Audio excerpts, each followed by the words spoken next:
Naxçıvandakı en sayılı hərbi hissədə əskər Əsədli Əskər Firuzoğlunun ölümü ilə bağlı hərbi hissənin tibb məntəqəsinin rəisi cinayət məsuliyyətinə cəlb olunub.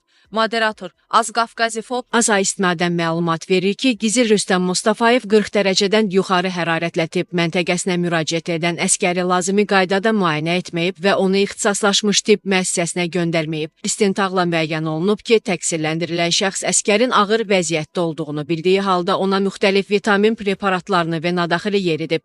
Bundan sonra əskərin vəziyyəti daha da pisləşib. Qısa müddət sonra vəfat edib.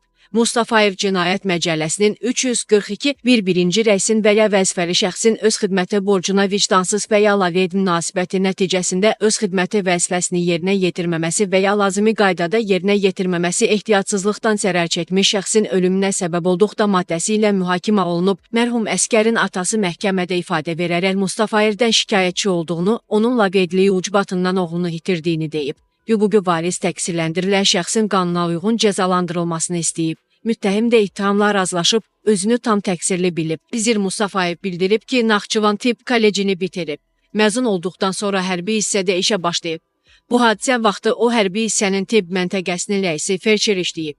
Hazırda isə yalnız felçer kimi xidmət edir. Təqsirləndirilən şəxs əskərin ölümündə günahkar olduğunu etiraf edərək məhkəmədən yüngül cəza verilməsini xahiş edib. Naxçıvan Hərbi Məhkəməsinin hökmü ilə Rüstəm Mustafayev təqsirli bilinib. Ona cəzasını məntəqə tipli cəza çəkmə müəssisəsində çəkməsi şərti ilə 4 il 5 ay müddətinə azadlıqdan məhrum olunub.